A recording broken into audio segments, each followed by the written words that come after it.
Beleza. Bom, então eu queria começar agradecendo a Mariana e Marcelo pelo convite.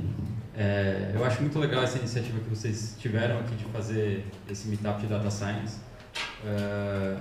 Quer dizer, deu para juntar, parece, bastante gente de áreas diferentes, e São Carlos eu acho que é uma cidade propícia para isso. Assim. Eu vou falar aqui de um problema, talvez um pouco mais técnico do que os meetups usuais que tem, embora eu vi que vocês já tiveram de tudo aqui, né? Então eu vou tentar, sei lá, falar numa linguagem que dá para todo mundo entender, eu não vou entrar em nada muito técnico, mas vocês podem me parando e perguntando conforme vocês queiram. Antes de começar, só para ter uma noção, quem aqui é formado ou está se formando em computação? Certo. Em estatística? Estamos mal representados. Engenharias? Tá bom, beleza, só para ter uma noção. Então, eu sou formado em estatística, fiz a graduação no IME USP, mestrado também, e o doutorado eu fiz na Carnegie Mellon. E eu fui orientado pela Anne Lee, que é uma professora que é tanto do departamento de estatística quanto do departamento de machine learning de lá, né? E, bom, isso, quer dizer, já é algo interessante por si só, porque sempre se fala de data science como área interdisciplinar e tal, mas sempre é meio complicado, assim, quer dizer, tem o pessoal da computação, tem o pessoal da estatística, e é difícil conseguir uma integração legal. E nos Estados Unidos, pelo menos, o pessoal consegue isso de uma forma... mais 2 estatísticos chegando para falar que a gente não estava mal representado. E nos Estados Unidos, o interessante é esse esquema que eles têm que um professor pode ser professor de 2 departamentos. Porque aí sim você de fato... Porque as pessoas têm essa tendência a participar de um grupo e se sentir como pertencentes àquele grupo, e é isso, nós contra eles, uma coisa assim. E essa forma como é feita nos Estados Unidos é interessante, né? Então a Carnegie Mellon é um lugar legal, vários professores são conjuntos, eu estava conversando com o Oswaldo há pouco sobre isso, e isso meio que torna data science, essa interdisciplinaridade natural.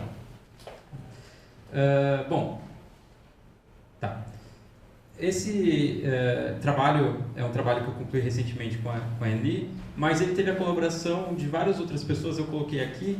Então, tem 2 astrônomos, né, do departamento de cosmologia da Carnegie Mellon. O Peter, que é um astrônomo que pertence ao departamento de estatística, ele faz uma tradução de linguagem de astronomia e estatística. O Taylor, que é um aluno de doutorado, que está trabalhando com a gente. E a Greta, que foi uma aluna de mestrado minha aqui. Todos eles trabalharam em um certo nível nesse projeto, né, ou em aspectos dele. Então eu vou dar alguns exemplos para tentar motivar o que a gente fez. Mas primeiro, só para ter certeza que está todo mundo mais ou menos por dentro do problema. Então aqui eu estou falando de um problema de predição, né? O que é um problema de predição? Um problema em que eu tenho uma amostra e nessa amostra eu observo, então eu vou tentar falar com vários nomes, porque tem gente de diferentes áreas aqui, para ver se pelo menos algum dos nomes é familiar para vocês. Em cada uma dessas observações a gente observa covariáveis ou features, né? Variáveis explicativas, então o que a gente está chamando em geral de x, e um rótulo, um label, uma variável resposta y. E o nosso objetivo é olhar esse conjunto em que a gente sabe tanto x quanto y. Então, por exemplo, a gente tem e-mails que estão rotulados como spam ou não spam, né? Então o e-mail em si são os x, os e-mails. Se ele é spam ou não é o y. E o nosso objetivo é, com base nesse conjunto de dados, aprender de alguma maneira a relação entre x e y, para que quando eu observe novas amostras, em que eu só conheço o x, só conheço a variável explicativa, eu consiga predizer o y razoavelmente bem. Então eu consiga observar o texto de um e-mail e dizer, esse daqui é um e-mail, esse não é um e-mail. Esse é o objetivo de um problema de predição. Tá? Então aqui tem um outro exemplo, não funcionou eu apontar, né? Então deixa eu ver, se eu estiver aqui, pega. Não, pega. Eu posso ficar aqui. Pode ficar, tá. pode ficar. Mas embaixo tem o laser também. É que eu acho que na câmera ele não pega. Na TV não pega. Então, nesse exemplo aqui tem o PIB per capita de um país e a expectativa de vida naquele país. Né? E o meu objetivo é prever a expectativa de vida só olhando para o PIB per capita. Né? Então, isso daqui é o x e isso é o y. Eu tenho uma amostra em que eu conheço x e y. O objetivo é aprender a relação entre os dois de alguma maneira para no futuro conseguir prever y com base em x. Certo? Sem conhecer o y, conseguir estimar de alguma forma. Ao invés de y, eu estou usando a notação z por um motivo que eu já vou explicar por quê. Então, eu quero prever z com base em x. Aqui, nesse trabalho, eu estou pensando exclusivamente em situações em que a variável resposta, esse y, esse z, é uma variável numérica, é uma variável quantitativa. Então, spam e não spam não se aplica como exemplo do que eu estou falando aqui, certo? Então, expectativa de vida é um exemplo, tá? Como que a gente faz isso? Então, tem um monte de método, quem já estudou isso sabe. Então, sei lá, regressão linear, vizinhos mais próximos, support vector regression, etc. São métodos para você tentar fazer essa predição. Do ponto de vista estatístico, o que esses métodos estão fazendo? Eles estão tentando estimar a função de regressão. O que é a função de regressão de um ponto de vista estatístico? Isso é importante entender para entender o que a gente vai fazer depois. A função de regressão é uma esperança condicional, está escrito aqui. O que isso quer dizer é o seguinte. Então, eu vou dar um exemplo, e é meio que um experimento mental. A gente sempre, quase sempre, quando resolve esses problemas de aprendizado supervisionado, de predição, a gente está imaginando uma população que é infinita. Tá certo? Claro que aqui a gente tem 100 e tantos países, 200 e tantos países no mundo, mas a gente sempre imagina que tem uma população infinita por trás. O que quer dizer essa esperança? Né? Ela é uma função de x, então para cada x é um número diferente que eu vou querer estimar. Então, o que quer dizer essa esperança aqui nesse 25 mil? Quer dizer o seguinte, se eu pegasse infinitos países que têm um PIB per capita de 25 mil e pegasse as respectivas expectativas de vida, a função de regressão nada mais é do que a média dessas expectativas de vida, certo? Então, se eu imaginar, pega todos os países infinitos que eu posso imaginar, que tem exatamente esse PIB per capita, cada um vai ter uma expectativa de vida, faço a média de tudo isso, isso vai me dar um ponto. Esse ponto, claro que eu não conheço, porque não tem infinitos países, mas é ele que eu quero estimar. E é isso que eu estou estimando quando eu estou fazendo Deep Learning, quando eu estou fazendo Support Vector Regression, KNN, qualquer coisa desse tipo, certo? Então, tem um monte de... Na verdade, eu quero estimar isso para cada x, é uma função mesmo que eu quero estimar, né? Então, aqui está o resultado de um método que você pode usar para estimar essa função de regressão. Acho que eu usei o KNN ou Nadaraj-Watson, não lembro. Certo? E o que é isso no final das contas? Bom, se eu observar um novo país que tem, sei lá, PIB per capita de 50 mil, eu posso vir aqui, olhar o valor dessa curva aqui no azul, certo? Vai dar 82, 85, sei lá. E essa vai ser minha estimativa para a expectativa de vida naquele país. Certo? E é assim que eu vou fazer predições, uma vez que eu tenho essa curva estimada. Então, quase tudo que tem de aprendizado supervisionado são métodos para você tentar estimar essa curva de alguma forma. Tudo bem até aí? Mas olha só que interessante nesse problema. Se eu pegar nesse problema um país que tem PIB per capita de 75 mil, a variabilidade que eu tenho aqui é muito pequena. Então, se eu tiver que dar um chute para expectativa de vida naquele país, eu vou falar, olha, é 83, eu estou bem seguro de que é 83, porque, bom, os países que estão aqui próximos, todos têm uma idade muito parecida de 83. Já se eu pegar nessa outra faixa daqui, tem uma variabilidade muito maior. Né? Então, se eu falar, olha, aqui a expectativa de vida é 70 anos, certo? Estou falando isso, mas na verdade pode ser que seja muito mais ou muito menos. Né? Então, de alguma forma, quando a gente reduz toda a informação que tem aqui nesses dados só para esperança, ou seja, só estimar a função de regressão, que é o que o método de aprendizado supervisionado usual faz, a gente perde essa informação. E isso se torna, quer dizer, um problema para várias aplicações. Né? Então, na verdade, esse aqui foi o problema que motivou a gente, de fato, a resolver criar esses métodos que eu vou mostrar aqui. Nesse problema, o que a gente tem? A gente tem imagens de galáxias, certo? Então, no caso, eram imagens, não são essas imagens, essa eu peguei aleatório na internet, né? Mas eram imagens do Hubble. E aí, o que você queria fazer... Bom, eles têm dois métodos. Então, eles pegam a imagem e eles têm um método... Eles usam espectroscopia para pegar a distância da galáxia até a Terra. Né? Então, eles sabem a distância dessa galáxia até a Terra, a distância dessa. O termo técnico é o redshift, né? Que eles sabem, para quem está familiar com o assunto. E aí, então, o Y é a distância, certo? O X é a imagem, só que o problema de você fazer espectroscopia é que é super caro. Né? Leva horas para você medir o espectro de uma galáxia e conseguir fazer isso. Então, o que eles querem em astronomia, usualmente? Eles querem, só com base na imagem, conseguir recuperar o redshift, a distância dessa galáxia até a Terra, com uma precisão alta. Né? Mas só com a imagem é um problema assim, que, na verdade, tem muito ruído. Né? Só a imagem não tem toda a informação que você precisa para o redshift. Né? Então, o que acontece aqui? Então, se eu pegasse, de novo imaginando uma população infinita, um monte de galáxias que tem exatamente essa imagem, né? Então, que nem eu peguei um monte de países que tem exatamente aquele PIB per capita, que eu pego um monte de imagens que tem exatamente essa galáxia. Um monte de galáxias que tem exatamente essa imagem. Pego a distância de cada uma delas até a Terra. Imagina que eu faço um histograma com esses dados, certo? Se eu fizesse um histograma com esses dados, como tem infinitas galáxias, ia ser uma coisa meio contínua, ele ia ter uma cara como essa, certo? Então eu fiz aqui, claro que eu estou inventando isso daqui, mas é só para ilustrar. Eu estou fazendo um histograma, então, de todas as distâncias das galáxias que tem exatamente essa imagem. Se eu pudesse fazer isso, claro que eu não posso na prática. Fiz a mesma coisa com a segunda galáxia aqui.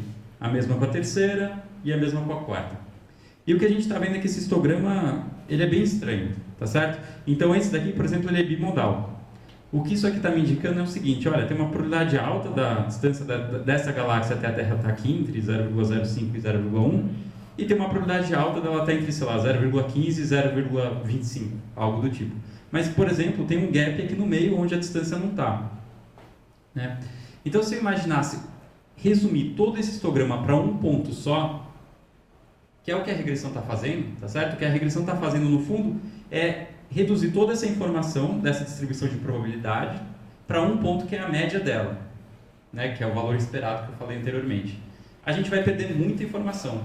Na verdade, nesse caso, o valor esperado dessa curva vai estar aqui próximo do 0,1, que é onde a gente menos espera que esteja o redshift, a distância dessa galáxia. Né? E claro que eu estou mostrando algo só para ilustrar, mas existe uma teoria, quer dizer, existe um motivo teórico em cosmologia para explicar por que você espera que esses histogramas tenham essas caras, sejam super assimétricos, bimodais e tal. Né? Então, quer dizer, o que começou a acontecer é que em 2012, 2013, começaram a aparecer vários trabalhos em astronomia mostrando que se ao invés de eu estimar a função de regressão, que nem a gente faz usualmente em machine learning, se ao invés de eu simplesmente resolver problema de predição dando uma estimativa pontual, se ao invés disso se eu conseguir estimar esses histogramas, claro que eu não consigo calcular ele com base nos dados, de novo, porque eu não tenho várias imagens exatamente iguais de galáxias diferentes. Né?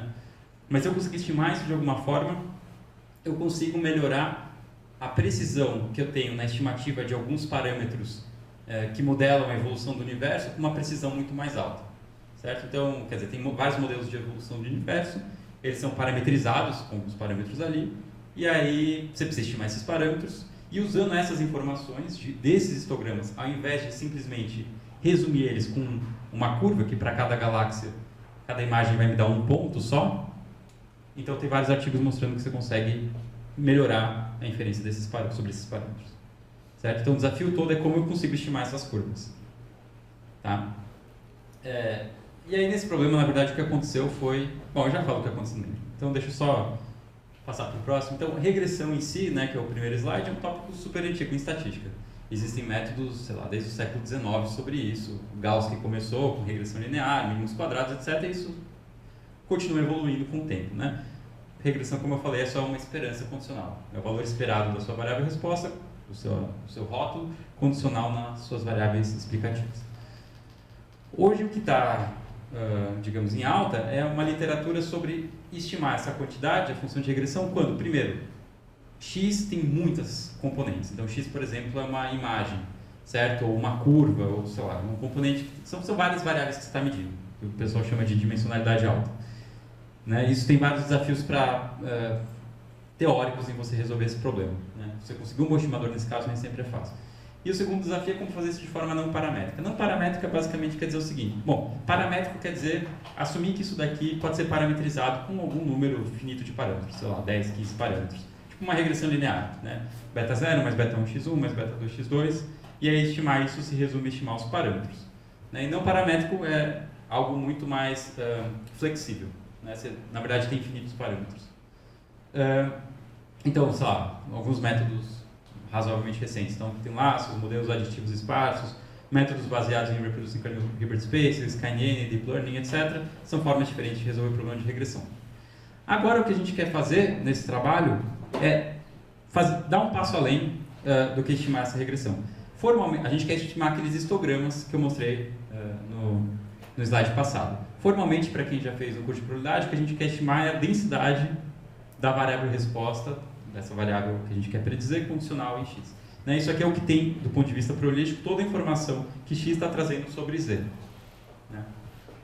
É a probabilidade do z ser cada possível valor zzinho para aquele x que você observou. Certo? Então, isso daqui eu estou usando para codificar esse histograma aqui.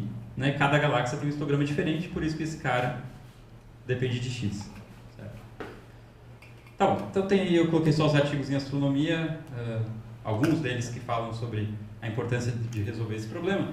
E o que aconteceu basicamente é um astrônomo da Universidade de Pittsburgh, Jeff Newman, ele falou para a gente, olha, a gente tem um monte de gente em astronomia falando que isso daqui é um problema importante, que a gente precisa disso. A gente não encontra nada em estatística para resolver esse problema. E o que aconteceu? O pessoal de astronomia começou a criar os próprios estimadores, né? Bom, já que eu estou falando do público da computação, na computação também não tem nada sobre estimar isso. Agora, recentemente começou, assim, ano passado começou uma onda grande de métodos para estimar isso, mas até então não tinha praticamente nada. Então, praticamente não tinha métodos para estimar essa densidade condicional, quando a gente fez esse trabalho, começou ele.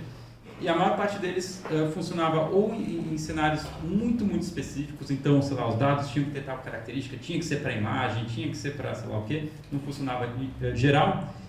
E, para piorar, a maior parte desses métodos eram muito, muito lentos. Eu vou dar uma noção de escalabilidade mais para frente, mas assim, era impraticável para aquele problema de astronomia. Lá a gente tinha facilmente milhões de galáxias, então milhões de imagens, e não dava para você usar esses métodos. Assim, funcionam, sei lá, para 1000 amostras, com 3 covariáveis, certo? 1 milhão de imagens não está dentro do que esses métodos conseguiam fazer, né? Numa frase, o que a gente fez nesse trabalho? Nesse trabalho a gente fez o seguinte, a gente mostrou como que a gente pode converter um estimador de regressão, então, por exemplo, o KNN, em um estimador de densidade condicional, certo? Então, a gente vai mostrar como a gente pode pegar um estimador para a função de regressão, que é o que a gente faz no dia a dia de machine learning, e converter ele em um estimador de densidade condicional. Você pode pegar qualquer um, sei lá, uma rede neural que você quiser, ou você pode pegar um support vector regression, o que você quiser, e aí você converte ele no estimador de densidade condicional, do ponto você consegue uma curva, basicamente. Certo? É isso que a gente propõe, e a ideia justamente é conseguir aproveitar toda a literatura que existe de aprendizado supervisionado para conseguir resolver o problema de não só dar uma predição pontual, mas também conseguir modelar toda a incerteza que você tem sobre ela, que é o que esse pessoal de astronomia precisa, né? Tem um outro exemplo de aplicação que também chegou para a gente, que também é a mesma motivação, também em astronomia, mas o problema é um pouco diferente, só para fazer vocês pensarem um pouquinho em como vocês resolveriam, quer dizer, quem já viu essas coisas de machine learning. Então aqui o problema é o seguinte, isso daqui é uma imagem de várias galáxias. Então cada ponto aqui não é uma estrela, é uma galáxia. E as galáxias elas tendem a se agrupar em clusters, assim como as estrelas também se agrupam em galáxias. Certo? Então tem vários clusters de galáxias, cada cluster aqui então tem várias galáxias dentro. E os astrônomos têm interesse em estimar a massa desse cluster, certo? E o que eles têm de informação que eles conseguem medir para estimar essa massa? O que eles medem é a velocidade de cada galáxia que está lá dentro. Então as galáxias elas estão de alguma maneira se movendo, certo? E você consegue medir a velocidade dessas galáxias. E o desafio é como que você relaciona... Bom, é sabido da teoria de física que a velocidade tem a ver com a massa das galáxias. Mas a questão é como que você consegue ligar formalmente essas velocidades com a massa. Bom, parece um problema de predição. Você tem x, que é a velocidade das galáxias, e você quer predizer sua variável resposta lá, y, que é a massa da galáxia. Mas é um problema um pouco diferente. Porque cada cluster tem um número de galáxias diferentes. Então, em um certo sentido, você tem um número diferente de variáveis explicativas, de features, para cada um dos clusters. Como que a gente consegue resolver esse problema? Né? Então, as galáxias, as velocidades é o que você tem de informação, você quer medir a massa. Né? Esse tipo de dado, digamos assim, que você tem, na verdade, um número variável de covariáveis, de variáveis explicativas para cada observação é chamado de sample sets. E aí, um pessoal de machine learning criou um método chamado Support Distribution Machines, que é uma extensão de Support Vector Machines para resolver esse problema específico. Ele foi criado exatamente para esse problema que eu estou mostrando aqui de astronomia, certo? E ele funciona bem, muito melhor do que outras abordagens ingênuas que a gente poderia ter na cabeça. Mas qual que é o problema aqui? Quer dizer, o problema é que eles estão, de novo, dando uma estimativa pontual só. E nesse problema, assim como no primeiro problema de estimação da distância da galáxia até a Terra que eu mostrei, você também tem aqueles histogramas que são esperados serem multimodais. Então a regressão em si Se você só usar, quer dizer, uma predição pontual, você acaba tendo o que se chama de outliers catastróficos em cosmologia. São outliers que são assim, o valor predito está muito longe do valor que você queria predizer de fato, o valor do y observado. Né? Então você não consegue, quer dizer, você pode fazer isso, mas você vai ter uns outliers que você não consegue explicar e a sua predição vai falhar miseravelmente naquelas suas amostras. Né? E aí, o que acontece é que usando o nosso estimador, você consegue converter esse estimador, que foi feito especificamente para esse problema, para um estimador de densidade condicional, um estimador daquele histograma, que pode ser muito melhor usado depois. Mais um estatístico chegando, então parece ter um padrão aqui. Tá, deixa eu dar outro exemplo aqui. Então eu já vou mostrar um exemplo agora com a aplicação do método e depois eu vou falar do método em si, que é um pouquinho mais técnico. Certo? Mas esse é um exemplo, então eu já vou mostrar os resultados para tentar convencer vocês de que vale a pena prestar atenção no que eu vou falar depois. Então aqui na verdade, é um exemplo que eu fiz no meu computador, só para ilustrar. Eu peguei 5.000 tweets em julho de 2015 e esses tweets tinham o meu critério de seleção basicamente foi tem que ter a palavra frio ou a palavra calor. E o que é interessante aqui, quer dizer, eu escolhi esse exemplo exatamente por isso, é que frio é frio e calor é calor, tanto em português quanto em espanhol. E por isso que eu peguei basicamente tweets na América Latina, Espanha e Portugal. Aí está a localização deles, certo? Eu peguei então só tweets que tinham geolocalização, né? Não são todos que tem. Então, qual que é o desafio que eu estou tentando resolver aqui? Dado um tweet, que eu estou chamando de X, então X é o conteúdo desse tweet, eu estou tentando recuperar onde ele foi postado. Então Z1 e Z2, latitude e longitude. Né? Então agora tem uma resposta que é bivariável, não é só um Z real, ela está em R2, né? Um bivariável. Então, por exemplo, tem esse tweet combatendo o calor, verano, certo? Como que eu consigo dizer onde ele foi postado? De novo, ao invés de simplesmente dar um chute pontual para latitude e longitude, ou seja, ao invés de simplesmente estimar a função de regressão, que é o que a gente faria normalmente, se a gente usasse, sei lá, Deep Learning para resolver esse problema, ou qualquer coisa do tipo, o que eu estou querendo é estimar toda essa densidade condicional. Então, fazer um histograma, nesse caso ele é bivariável, né, porque são duas variáveis respostas, é isso que eu quero fazer. Tá, o que eu usei como covariável? Basicamente eu fiz o bag of words, então eu fiz uma lista, eu peguei esse número, as 500 palavras mais frequentes que apareciam nesses tweets, contei em que tweet cada palavra aparecia, então 0 ou 1, aparece ou não aparece, e foi isso que eu usei como covariável, mas também só para ilustrar, né? Daria para fazer coisas mais sofisticadas, mas só para ilustrar como que funciona o método. Né? Então, olha só, é uma tarefa que é bem desafiadora, porque primeiro eu quero estimar a distribuição toda, não quero só dar uma estimativa pontual, tal latitude, tal longitude. Né? Segundo, eu quero fazer isso de uma forma não paramétrica, eu não estou assumindo que isso aqui é normal, não estou fazendo uma mistura de normais, qualquer coisa, não paramétrico mesmo. Né? Depois eu tenho um número razoavelmente grande de covariáveis, 500, para 5.000 observações até que é bastante. Depois eu tenho dependência entre essas covariáveis. Se eu te falo a latitude de um país, você muda um pouco a sua noção sobre qual a longitude dele, por causa das restrições que o mapa tem do mundo. Né? Então tem uma dependência, ainda mais condicional em X. Então, quer dizer, é um problema que é desafiador. Então eu vou... como eu falei, o nosso método consiste em pegar um estimador de regressão e converter ele no estimador de densidade condicional. Então eu preciso escolher que regressão que eu vou fazer, que método de regressão eu vou usar para resolver esse problema. Aí vem uma coisa interessante, que depois eu vou voltar para isso, que é o seguinte: métodos de regressão diferentes, que eu vou falar mais para frente um pouquinho de teoria versus prática. Quer dizer, tem teoria para justificar que método de regressão deve funcionar bem em que cenário, em algumas condições. Como a gente tem uma situação aqui em que a gente espera que várias covariáveis, na verdade, não tenham nada a ver com a variável resposta, então, quer dizer, a gente sabe que várias das palavras que o cara postou não tem nada a ver com latitude e longitude, certo? A maioria das vezes não vai ter nada a ver.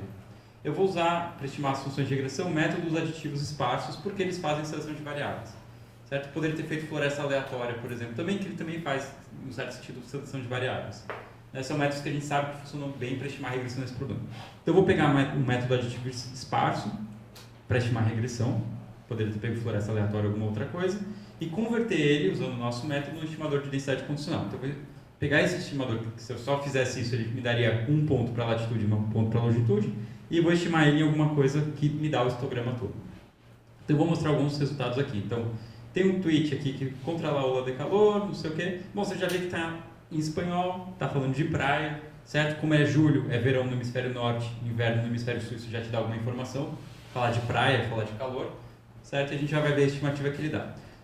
Antes disso, o nosso método é interessante porque ele também dá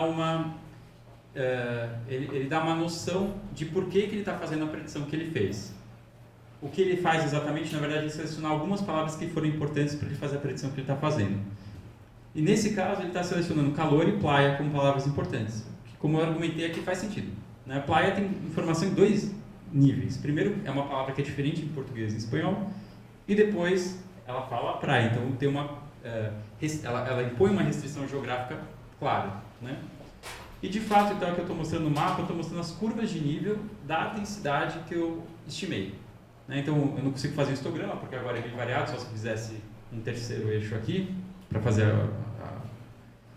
a frequência de cada ponto, digamos. Mas aqui eu consigo fazer as curvas de nível. Quanto mais vermelho, maior é a densidade estimada. O ponto preto é onde, de fato, o tweet foi postado. Né? Esse é um conjunto de teste, eu não usei essa informação para treinar o método. Basicamente, ele está pegando a costa da Espanha. O que faz sentido, porque ele está falando de praia. Então, ele pegou bem e funcionou. Certo? Outro exemplo. Então, também está falando de calor aqui, mas aqui não tem nada sobre praia. E aí, ele pegou calor e verão como palavras importantes e ele deu a previsão basicamente no interior da Espanha. O que faz sentido, porque não fala nada de praia e fala de calor. Então, devia estar no hemisfério norte, porque era onde era verão. E ele também deu um pouquinho de massa aqui para a Colômbia. Também faz sentido, porque na Colômbia também era verão. Então aqui também estava quente, certo? Então faz sentido falar de calor aqui, faz sentido ali. E olha que interessante, esse é um caso que é bimodal. Se eu tivesse fazendo uma estimação pontual, certo? Se eu estivesse fazendo uma estimação pontual, o que a estimação pontual está fazendo, quando você faz, sei lá, deep learning, alguma coisa do tipo, é estimar a função de regressão, que é a esperança dessa curva bivarada. E aí cai por aqui, no meio do Oceano Atlântico.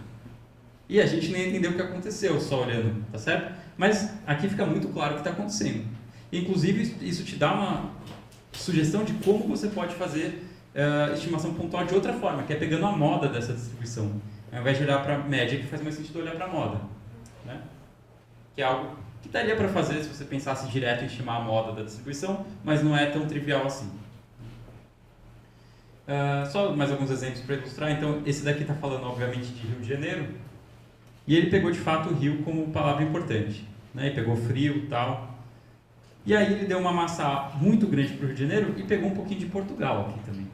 E aí eu fui ver no banco de dados que eu usei para treinar por que ele pegou Portugal. E o que aconteceu, basicamente, primeiro, o tweet está em português, então faz um certo sentido pegar Portugal também. E depois, tinha um tweet, eu devia ter colocado aqui, não coloquei, mas tinha um tweet falando alguma coisa sobre o cara estava em algum rio, em frente de algum rio de Portugal, então tinha rio também, a palavra rio, e ele estava falando que estava com saudades do frio, certo? Então por isso que ele pegou Portugal. O que indica também que, bom, também com uma amostra de 5.000 não posso esperar que esse tipo de efeito suba, né? Mas, bom, pegou, funcionou razoavelmente bem. Domingo de chuva, frio gostoso, isso também é interessante, porque o frio aqui no sudeste, né, quando está no período seco, que nem aqui em São Carlos, não chove. Mas aqui está falando domingo de chuva. E aí o que aconteceu é que ele pegou chuva mesmo como palavra importante, e aí ele deu uma massa alta para Pernambuco, porque em Pernambuco o inverno é chuvoso mesmo. Eu descobri depois de olhar isso. Certo? Então ele deu apesar de quase todos os tweets que têm geolocalização estarem no sudeste, serem poucos no nordeste, aqui ele conseguiu dar uma massa alta para o nordeste justamente porque tinha a palavra chuva. Certo? Bom, tem uns outros exemplos aí, esse frio da merda também. E daí o cara colocou Santiago, daí ele pegou Santiago e deu uma massa alta para Santiago. Certo? Mas os exemplos mais interessantes são esses multimodais e tal, que a gente vê que realmente a gente ia perder informação se a gente não tivesse fazendo essa estimação conjunta, tá certo? Bom, vocês têm perguntas até aqui? Porque agora começa a palestra de fato. Agora vem a parte técnica. Então vamos lá. Então eu vou uma discussãozinha se der sobre teoria. Então eu vou falar do nosso método, que a gente chama de FlexCode, Flexible Conditional Density Estimation. Eu vou mostrar alguns resultados empíricos simulados e alguns reais. E depois, em uma figura, falar da teoria, só para tentar motivar um pouquinho, falar sobre a importância da teoria. Tá? Então deixa eu tentar resumir um pouquinho qual a ideia do método. Mesmo se vocês não entenderem isso, dá para entender o resto, então não se preocupem. Então, só para enfatizar aqui a anotação, então a gente tem a nossa amostra, certo? X1, Z1, Z são os rótulos, X são as covariáveis, e a gente quer estimar essa densidade condicional. O que a gente fez basicamente foi uma análise, foi uma expansão em série de Fourier, essencialmente é isso. Então imagina que a gente tem aqui uma base ortonormal fixa. Então, por exemplo, o que eu vou trabalhar concretamente agora é a base de Fourier. Então o primeiro elemento é uma constante, depois a gente tem alguma coisa tipo seno de 2πx e daí uma combinação de senos e cossenos com uma frequência cada vez maior. Certo? Como essa sequência de funções específica, então os φ são conhecidos, certo? Não tem nada de incerto aqui. Eu só estou colocando φ1, φ2, φ3 ao invés de colocar seno de 2πz, cosseno de 2πz, só para não carregar muita notação. Mas são funções conhecidas. E a gente sabe que, essencialmente, qualquer função de z pode ser escrita como uma combinação linear desses senos e cossenos. É uma expansão de Fourier.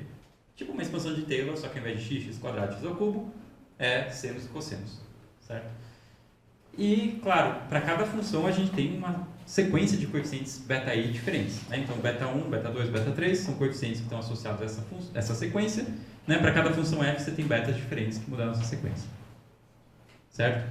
Então, esse é o resultado de análise funcional. Beleza. Aqui eu tenho interesse em estimar uma função específica de z, que é a densidade condicional. Certo? Então, é aquele histograma que eu mostrei anteriormente. Né? Mas para cada x que eu tenho, para cada x que eu fixo, eu tenho uma função aqui de z diferente. Isso aqui é uma função de z, mas para cada x é uma função de z diferente. Então, eu vou fazer, para fazer o nosso método, eu vou fazer a expansão de Fourier dessa função daqui, mas como essa função depende de x, os coeficientes beta também vão depender de x. Né? Porque para cada x é uma função diferente, para cada função que eu estou expandindo eu tenho outros betas, então eu só estou usando a notação beta de x para enfatizar que o coeficiente beta depende de qual x que eu fixei, qual é a imagem da galáxia, ou qual é o PIB per capita do país, naquele meu exemplo anterior. Ou qual que é o tweet que eu peguei. Né? Beleza. Se a gente for na teoria e tal e olhar quem que é esse beta de x, dá para mostrar que nesse caso ele tem uma cara muito simples. Né? Ele é simplesmente uma esperança condicional. Assim como a função de regressão é uma esperança condicional. Mas ele não é a esperança condicional de z dado x, que é o que a função de regressão é. Ele é a esperança dessa transformação de z, o φi de z. Então, se o φi é seno de 2πz, né, é o φ1 lá da série de Fourier, isso daqui é a esperança de cosseno de 2 vezes π vezes z dado x. Para o φ3 da série de Fourier, isso aqui vai ser, sei lá, o seno de 4π vezes z dado x, ou coisa do tipo. Certo? Então, para cada i eu tenho uma função diferente, mas isso é sempre uma esperança condicional. Essa que é a chave para entender como que é feito o método. E como esse cara é uma esperança condicional, eu sei estimar ele, de um jeito fácil. Eu estimo ele, certo? Porque eu desconheço, certo? O beta de z é desconhecido, porque eu não sei calcular essa esperança de fato, porque eu não conheço a distribuição dos dados, mas eu consigo estimar ele usando uma função de regressão, um método de estimação de regressão. Esse que é o ponto. Então, se eu fizer uma regressão aqui dessa transformação de z em x, então, sei lá, eu tenho lá um banco de dados que tem z, certo? A minha variável é a resposta, o PIB per capita do país, a expectativa de vida daquele país. Eu faço essa transformação, cosseno de 2 vezes π vezes z para cada um dos países. Crio uma nova variável. Eu faço a regressão dessa nova variável em x. Posso usar Deep Learning para fazer isso, KNN, o que eu quiser. Certo? Mas aí eu consigo uma estimativa desse cara. Então, para cada um desses betas, certo? Tem uma sequência deles, eu vou resolver um problema de regressão diferente. Cada vez é uma transformação diferente de z. Mas todos eles eu consigo resolver usando o método de regressão. Certo? E é isso que é o nosso estimador, basicamente. Então, é você escolher um método de regressão, que nem no exemplo dos tweets eu usei modelos aditivos esparsos, porque era um método de regressão que devia funcionar bem para aquele problema, por ter várias variáveis irrelevantes. Peguei esse método, converti ele e agora uso ele para estimar todas essas funções de regressão para me darem os betas, plugo essas estimativas nessa fórmula e trunco em algum corte. E assim eu consegui uma estimativa daquele histograma no final das contas. Então, basicamente, eu converti o problema de estimar uma densidade condicional no problema de estimar várias funções de regressão e grandes funções de regressão. Esse a gente escolhe usando data splitting e tal, não importa muito os detalhes. Mas uma coisa interessante primeiro, é trivial fazer isso em paralelo, porque cada problema de regressão é independente um do outro. Então você pode, se tiver aí núcleos, você pode fazer eles todos separados, esses problemas todos separadamente um não influencia no outro. Então, é uma coisa rápida. Né? Depois ele se aproveita dos métodos de regressão existentes. Primeiro, computacionalmente ele se aproveita, então se o seu método escala bem, você simplesmente vai ter que fazer i vezes esse método, e ainda de forma paralela, então escala bem também. Esse i acaba sendo em geral 20, 30 no máximo. E depois, você sabe, como eu estava falando, que tem métodos de regressão que funcionam bem em situações diferentes. Então, por exemplo, se você tem poucas variáveis que você espera que influenciem na variável resposta, você sabe que o laço é bom porque ele faz seleção de variáveis, o Extreme Gradient Boosting também, porque é basicamente árvore que também faz seleção, Random Forest, etc. são métodos bons para isso. E eles vão ser métodos bons para estimar a densidade condicional também. Tem uns resultados que dá simulados para mostrar isso, mas dá para provar mesmo que isso acontece. Depois, se você espera que as covariáveis sejam muito redundantes, então, por exemplo, você mediu a altura de uma pessoa, o peso e índice de massa corpórea. São 3 variáveis, mas que podem ser resumidas as duas sem nenhuma perda de informação. Com 2 você reconstrói as 3, certo? Você tem covariáveis redundantes. Quando você está numa situação que você espera isso, mesmo que você não saiba quais são redundantes, ou imagem, um pixel em geral é muito parecido com um pixel adjacente, né? Você pode usar KNN, métodos baseados em séries espectrais, estimadores lineares locais, porque eles são métodos que funcionam bem nesses cenários, né? E aí você usa isso para estimar as regressões e você consegue um estimador de histograma bom também. Quanto tempo eu tenho ainda? Só para não saber o que eu vou falar aqui. Uns 25 minutos. Ah, tem bastante. Tudo isso. É porque a gente começou mais cedo. Tá bom. Nossa, então acho que vai faltar slide. Eu vou voltar e fazer a versão lenta, então. Então tá. Então, deixa eu falar mais vantagem, já que eu tenho tempo. O nosso estimador também é legal porque ele se adapta bem para estruturas diferentes, né, dos dados. Então, por exemplo, se você tem dados funcionais, então o seu x é uma função. Ou se o seu x tem tanto variável contínua quanto tanto variável quantitativa quanto qualitativa. Né? Não é todo método de regressão que se adapta para isso. O laço você pode usar, mas é meio chatinho. Você tem que fazer as variáveis dummies. Ou KNN, putz, é muito mais difícil você pensar em uma distância se você mede variável tanto quantitativa quanto qualitativa. Não é todo método para isso. Nosso método, a gente consegue adaptar para isso. Ou sample sets, que eu falei naquele problema de astronomia, número variável de covariáveis, né, em cada amostra. Dados direcionais, então você tem dados circulares, coisas do tipo. Basta você usar um método de regressão adequado para isso que você conseguiu de brinde um método que estima os histogramas de graça. Tem código disponível no GitHub para quem quiser testar isso. No meu GitHub tem em R, certo, o código para isso, e no do Taylor tem uma versão em Python. Bom, pelo menos, eu acho que o do Taylor também tem, mas pelo menos na versão do R, se você quiser usar o seu método de regressão, é trivial você implementar ele e conseguir usar o FlexCode com ele, já tem vários implementados ali. Tá bom, então deixa eu dar alguns exemplos. Então, primeiro, já que tem tempo, eu vou mostrar alguns exemplos simulados, só para tentar entender o que está acontecendo. Então, olha só, eu peguei 3 versões diferentes do nosso método. Então, como eu falei, o nosso método depende da escolha do estimador de regressão. Eu usei um usando KNN, então vizinhos mais próximos, um usando métodos baseados em séries espectrais, e outro, ele estima as regressões com modelos aditivos esparsos. Se eu fosse fazer isso hoje de novo, eu usaria outros métodos de regressão, mas foi o que eu usei na época. E aí eu estou comparando com 3 métodos que na época eram os métodos mais usuais para estimar densidades condicionais em estatística.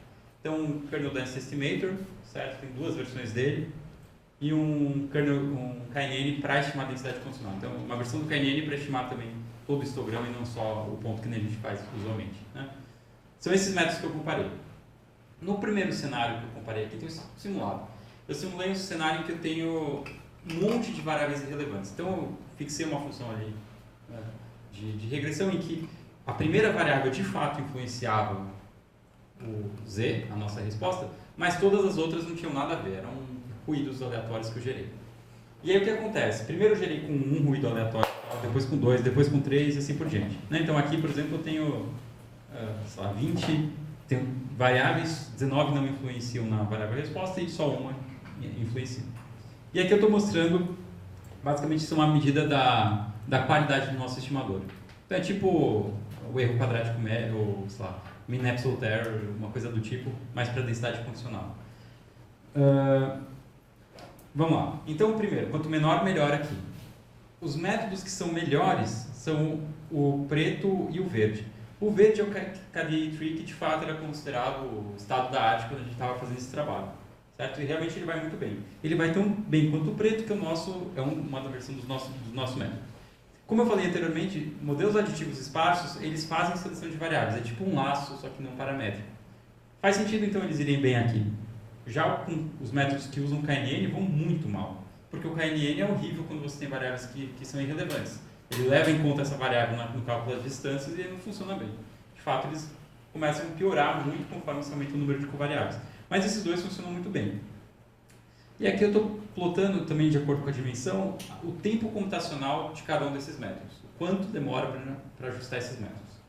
E o que dá para ver aqui, vamos comparar então os dois melhores. Então o verdinho, que é o KD Tree, ele cresce assim, absurdamente rápido conforme se aumenta o número de variáveis. Aqui eu não lembro mais, faz tempo que eu fiz isso, mas eram poucas, acho que eram 100 amostras. Ele já levava, até 20 variáveis, ele levava 250 segundos para ajustar, porque é assim, para 100 amostras é muito tempo. Já o nosso método ele escala muito bem, pelo menos comparado com o KDE aqui ele vai bem, ele cresce um pouquinho conforme se aumenta o número de variáveis, mas não muito. Então ele ganha tanto em termos estatísticos, digamos, de conseguir um estimador que tem uma precisão boa, e ele também ganha em termos computacionais. Certo? Bom, aí eu mudei um pouquinho a simulação. Ao invés de ter covariáveis irrelevantes, eu criei uma situação em que eu tinha... ao invés de ter covariáveis irrelevantes, eu criei uma situação em que eu tinha covariáveis redundantes. Sem entrar nos detalhes, eu criei uma situação em que eu conseguia reduzir todo o conjunto de dados para duas variáveis sem perder nenhuma informação mesmo. Né? E eu fui aumentando a dimensão, mas sempre mantendo isso de poder diminuir tudo para duas variáveis. O que acontece? Quais são os dois métodos melhores? O KD Tree, de novo, é um dos métodos bons, que é o estado da arte. E essa nossa versão do FlexCode que usa séries espectrais. Séries espectrais é um método de regressão que sabidamente funciona bem quando você tem variáveis redundantes, e é por isso que você conseguiu um estimador de regressão de densidade condicional, um estimador de histograma, que também funciona bem nessa situação. E olhando o tempo computacional, mesma história. KD Tree cresce rapidamente o tempo computacional e o nosso é relativamente estável. Né? Bom, sei lá, o último experimento simulado aqui eu fiz uma situação em que tinha variáveis quantitativas e variáveis qualitativas. O único método de regressão que eu conheço que funciona bem, então, por exemplo, você mede, sei lá, a altura de um paciente, idade, e gênero e, sei lá, faixa escolar e nível escolar desse paciente. O único método de regressão que eu conheço, quer dizer, tem vários outros, né? Mas são métodos sempre baseados em árvores, são os que funcionam bem. O único que eu conheço o único estimador que eu conheço de densidade condicional para esse método é o KD Tree. Não tinha nenhuma literatura que conseguia lidar com diferentes tipos de variáveis. E daí o que eu fiz foi pegar o FlexCode e usar a floresta aleatória para estimar as funções de regressão. Primeira coisa aqui, ele funciona muito melhor estaticamente, então deu uma precisão maior nas estimativas das densidades condicionais, e o tempo computacional não se compara de novo. Ele é muito mais rápido do que o KD Tree, que é o único que dava para resolver esse problema. Então funciona muito melhor. Bom, então esses são os resultados simulados, dá para ter uma ideia de que a coisa realmente funciona bem. Daí eu resolvi alguns problemas reais, que eram aqueles problemas que eu discuti na introdução, do pessoal de astronomia, né? Então esse aqui é o problema de estimação da distância da galáxia com base na imagem. Esse problema, de novo, quanto menor a perda melhor, né? E dá para ver que os nossos estimadores, né? Porque uma família, porque depende da função de regressão, de fato tiveram uma perda muito menor do que os outros que o pessoal usava. KNN é o que o pessoal de astronomia tinha redescoberto. Na verdade, eles reinventaram o KNN para estimar a densidade condicional e funcionava bem comparado com os de estatística, curiosamente. Né? Mas o nosso funcionou melhor mesmo. Então aqui é uma situação que tem 700 poucas observações e 37 variáveis. Uma imagem em si que eles extraem algumas estatísticas da imagem. Recentemente a gente fez uma modificação do nosso método. Então, primeiro, para estimar a função de regressão, a gente está usando o XGBoost. E tem algumas outras mudanças pequenas. Mas com esse XGBoost, bom, a gente está participando de uma competição de grupos de astronomia que estudam esse problema de estimação da distância da galáxia até a Terra com base na imagem. E o nosso, assim, realmente foi muito bem. São, acho que 12, 13 métodos outros que estão participando. Eles compararam os métodos com várias métricas, não só essa daqui que é a densidade, essa perda que eu coloquei aqui, várias outras. E ele quase sempre ficou em primeiro ou segundo, dependendo da métrica. Realmente funcionou muito, muito bem. Então ele está ganhando a competição, na minha perspectiva, pelo menos. Então tem os resultados aqui. E por que ele funciona bem? Bom, primeiro, ele escala muito, muito bem. Porque eu não sei se vocês já usaram o XGBoost alguma vez, assim, eu fiquei realmente impressionado em como ele escala bem comparado com outros métodos baseados em árvores. Assim, até no R ele funciona bem. Então, por conta disso, quer dizer, a gente conseguiu realmente usar a amostra inteira que eles forneceram. Vários dos métodos dos astrônomos ali, eles tinham que jogar parte da amostra fora, porque eles não sabiam lidar com uma amostra tão grande. Né? A gente conseguiu usar tudo e por isso que a gente conseguiu estimativas pontuais, assim, histogramas. Então esses são os histogramas, certo? Eles são super concentrados, porque a gente conseguiu realmente extrair bastante informação daquela amostra e a gente conseguiu usar mais covariáveis que outros métodos que eles usam. Então, vários dos métodos são baseados em distância euclidiana. E aí se você coloca variáveis que não estão bem padronizadas e tal, o método fica horrível. E por conta disso eles acabam jogando várias variáveis que você poderia adicionar, vários features, fora. E a gente conseguiu usar todos, porque o Extreme Gradient Boosting já faz seleção de variáveis. Então, por conta disso também a gente conseguiu precisões realmente melhores deles, em geral. Então só para ter uma ideia da escalabilidade do método, olha só. Se a gente fizer o nosso método usando Extreme Gradient Boosting, em 1 hora no meu notebook antigo, eu comprei ainda na época do doutorado, eu conseguia fazer 1 milhão de amostras e 1000 covariáveis. Então o problema é que tem 1 milhão de linhas e 1000 colunas, em 1 hora. O nosso competidor, o KD3, que era o estado da arte até então, em 1 hora eu conseguia fazer 1000 amostras e 10 covariáveis sofrendo. Assim é muito diferente, muito diferente. Hoje, já tem outros métodos que são mais competitivos com esse, né? Mas quando a gente acabou esse trabalho não tinha. Fim do ano passado. Teve uma explosão assim bem grande recentemente.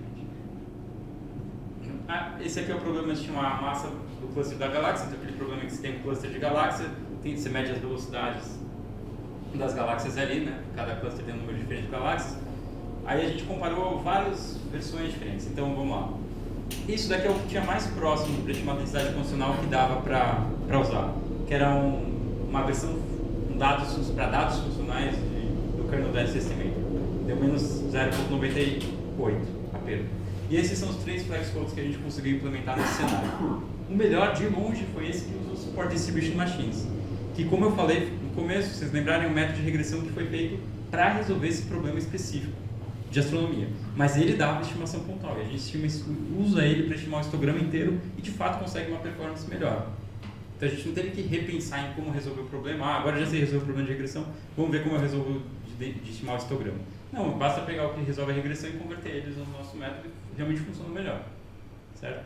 Inclusive, como agora tem o histograma, ao invés de pegar a média, que é o que a regressão está fazendo, que é o que eu estou fazendo aqui, né, então aqui eu estou mostrando qual que de fato é a massa da galáxia versus o quanto a gente estimou que ela é.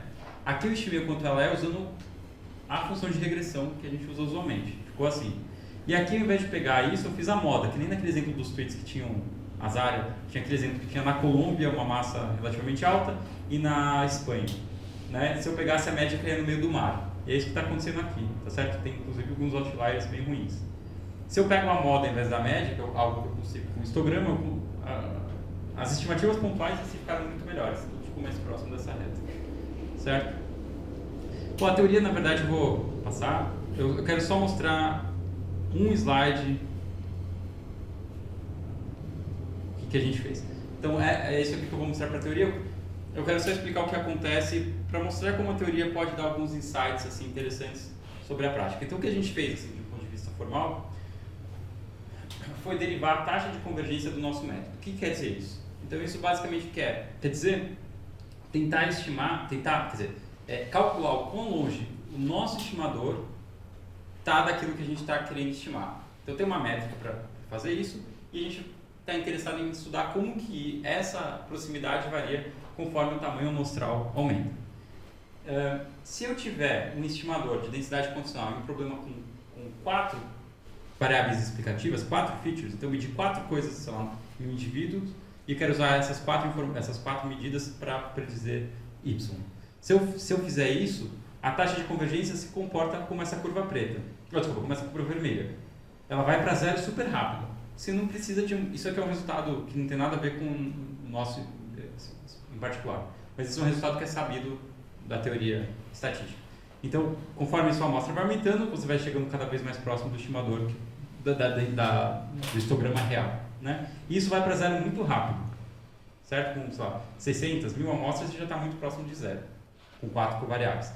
Só que conforme você vai aumentando o número de variáveis, o número de informações que você está medindo, o problema vai ficando mais difícil. É mais informação que você tem. E aí você precisa de uma amostra cada vez maior para estimar bem essa função. Se você tiver 500 variáveis, você tem uma taxa de convergência que é como essa curva preta. Ela vai para zero. Não parece, mas ela vai. É muito lento. Isso aqui, na teoria estatística de machine learning, é chamado de maldição da dimensionalidade. Certo? Aumenta um pouquinho o número de covariáveis e o problema fica exponencialmente mais difícil. Certo? Então, por isso que isso aqui tem um para zero muito lento. E o que a gente conseguiu mostrar é o seguinte, olha, se você tiver um problema com 500 variáveis, então tem de fato 500 coisas que você mediu, mas dessas 500, só 4 de fato influenciam a minha variável resposta. Então, por exemplo, naquele exemplo do Twitter, eu tinha várias palavras. E como eu falei, várias palavras, você espera que não tenham nada a ver com a localização do tweet. Se você está numa situação como essa, então só 4 são importantes entre as 500, mesmo que você não saiba quais 4 são, e você usa o nosso método, você tem a taxa de convergência da curva em azul, e não a curva em preto. Certo? Então você consegue ir muito mais rápido para zero com o nosso método do que com um outro método usual, que vai para zero muito mais lento, porque ele não está usando isso. Né? Desde que você use um estimador de regressão adequado para esse problema. O que é ter um estimador de regressão adequado para esse problema? Sem entrar em formalizações, para esse problema específico é usar floresta aleatória, Extreme Gradient Boosting, porque são métodos que dá para você mostrar que satisfazem as condições que a gente precisa para isso acontecer. Esse mesmo teorema que mostra isso, ele também fala o seguinte, olha, se você tem 500 covariáveis, se você conseguir reduzir a dimensão dessas 500 para 4, sem perder nenhuma informação, mesmo que você não saiba que você consiga fazer isso no seu problema, de novo, a taxa de convergência vai ser como a curva em azul, desde que você use o estimador de regressão adequado, e nesse caso isso quer dizer um KNN, ou métodos baseados em séries espectrais. Certo? Então, quer dizer, isso, quer dizer, a gente provou teoricamente, e isso foi que a gente observou nos experimentos acontecendo. Né? Isso é interessante, porque, quer dizer, quando você faz o experimento, você fala, tá, parece que tá bom, parece que realmente é isso que está acontecendo. Então, tá ali, esse aqui. Parece que isso está acontecendo, mas quem disse que se eu não deixasse a variável irrelevante, tornasse ela irrelevante de outra forma, simulasse um modelo um pouquinho diferente, será que isso não ia acontecer? Pode ser que poderia ser que outra coisa acontecesse. Aí a teoria está lá falando, não, realmente é isso aqui que vai acontecer. Tá certo? Então aqui está aprovado, né? E claro, né, para você fazer teoria você tem que fazer suposições que também nem sempre são verdadeiras. Mas é interessante esse papel que tem de teoria versus aplicação, porque algo não precisa ter teoria para ser bom e para ser usado. Mas quando tem teoria, muitas vezes você ganha algumas ideias melhores de que método vai funcionar melhor, você não precisa testar um monte de coisa inutilmente, por exemplo. Né? E outra, quando você faz a teoria, você percebe algumas coisas sobre o seu próprio método. Na verdade, foi quando a gente tentou fazer alguma teoria que a gente percebeu que essas coisas aconteciam e isso levou a gente a testar nos experimentos. Foi meio que o contrário aqui que aconteceu. Então é interessante esse papel que tem a teoria dentro do papel de métodos em geral. Porque tem gente que acha que a teoria não serve para nada e tem gente que acha que a aplicação não é nada, o que é importante é a teoria. Mas tem um balanço aí. Certo? Então, para concluir aqui, então a gente desenvolveu um framework bem geral assim, para medir incertezas em problemas de predição. Né? Então, basicamente, estimar os histogramas todos, ao invés simplesmente das médias, que é o que a gente faz em um problema de predição usual. Né? Então, a ideia é converter o estimador de regressão em um problema de densidade funcional usando uma expansão de Fourier. Basicamente isso. Né? A gente mostrou que com esse framework é uma coisa realmente geral, você consegue adaptar para diferentes estruturas nas covariáveis, como elas se relacionam com a resposta, qual tipo de variável que você tem. Basta você escolher um método adequado. E a gente consegue dar boa performance, tanto computacional quanto estatística, então ele é eficiente estatisticamente, no sentido de você ter uma precisão boa do que você está querendo estimar. E computacionalmente é rápido e tem uma flexibilidade grande. Né? Eu também discuti um pouquinho no começo, eu não entrei nos detalhes, no papel que tem interpretabilidade do modelo, que é algo que está ganhando um destaque agora em Machine Learning, que eu acho muito interessante. Então, naquele exemplo dos tweets, eu basicamente mostrei ali que palavras que foram importantes para ele colocar o tweet, da localização do tweet que ele colocou, né? Então, quer dizer, deixa eu pegar o último exemplo que eu acho que é mais legal. Esse exemplo daqui, ele colocou a massa toda de probabilidade aqui nesse ponto, porque Estava falando no frio, estava falando Santiago e Ilhéus, certo? Se tivesse aparecido, por que isso é importante a interpretação? Se tivesse aparecido aqui, por exemplo, terremoto, poderia me indicar que eu tive um viés de seleção grande aqui nesse meu experimento. Pode ter sido que justo no dia que eu resolvi pegar esses tweets, teve um terremoto em Santiago, e foi por isso que ele conseguiu detectar que isso daqui é um tweet de Santiago. Se eu olhasse isso, eu saberia melhor eu não usar esse método em novos tweets, porque não está tendo um terremoto em Santiago todo dia, é quase todo dia, mas não é todo dia. Certo? Então, quer dizer, você interpretar o seu método de predição, tanto faz nesse contexto de densidade funcional ou no contexto de predição, é importante porque você ganha insights sobre isso. Se o seu método de fato vai generalizar bem para novas amostras. Né? Que é algo que sem interpretação não vejo muito como fazer, a não ser começar a implementar e se dar mal depois. Né? Então, eu só queria chamar a atenção disso que o nosso método tem, que está ganhando destaque recentemente em Machine Learning, que eu acho que é uma direção que vale a pena investir. Assim, né? Bom, então aqui os trabalhos que têm a ver com esse projeto. Quem tiver interesse pode me mandar. Os slides ficam disponíveis depois, né? Então, beleza. Quem quiser pode escrever para mim, quem tiver dúvidas. É isso aí, obrigado.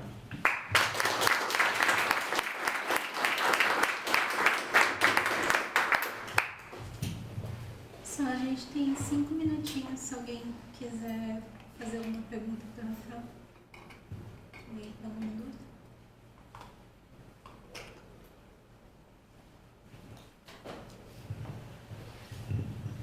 Fantástico. Com relação à análise mesmo dos tweets, quando você inclui as palavras, você inclui as tags também? Eu acho que eu incluí, eu nem lembro mais. Aliás, eu acho que eu incluí as tags e provavelmente eu tirei o símbolo de hashtag, porque eu devo ter feito um pré-processamento do tipo tire pontuação. Mas quer dizer, certamente não é a melhor análise que tem dos tweets, assim, era só para ilustrar. Tem uma forma de incorporar o valor das... Não sei se é por causa da câmera.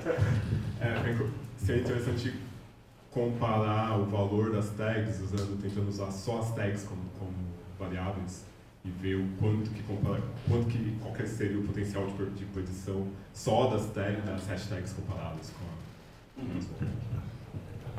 com as palavras. Nesse caso eu acho que seria importante, mas eu acho que mais importante, o que mais ajudaria aqui são os arrobas do cara se marcando. Porque realmente tem uns exemplos que o cara está falando, estou em, tipo, arroba Copacabana, arroba, e daí, tipo, isso entrega, né? Mas os hashtags são mais frequentes. Hashtag é mais frequente, é verdade. E também eu criei um problema que é fácil de resolver, porque eu coloquei frio e calor justamente para pegar a localização, porque se eu escolhesse tweets aleatoriamente, isso não ia funcionar. Mais alguma pergunta?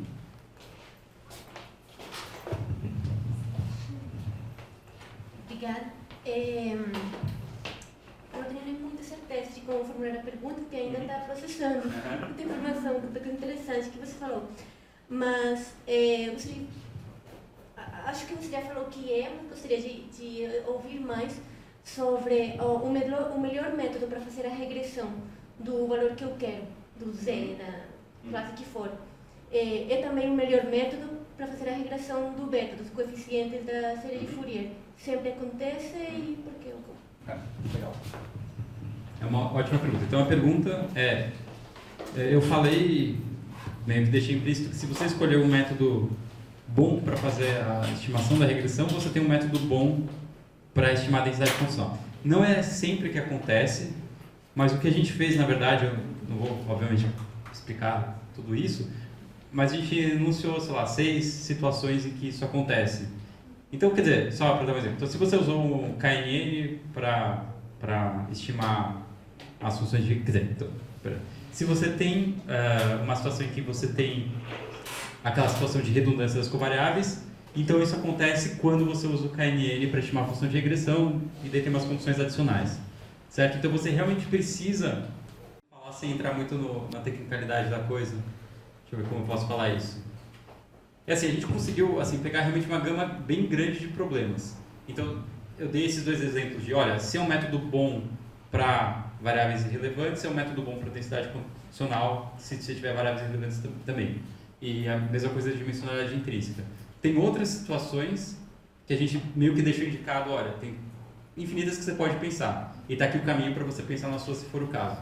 Certo? Então, mas não é sempre, necessariamente, tem algumas coisas que você tem que provar para ver se acontece mesmo. Obrigada, Rafael. Obrigado.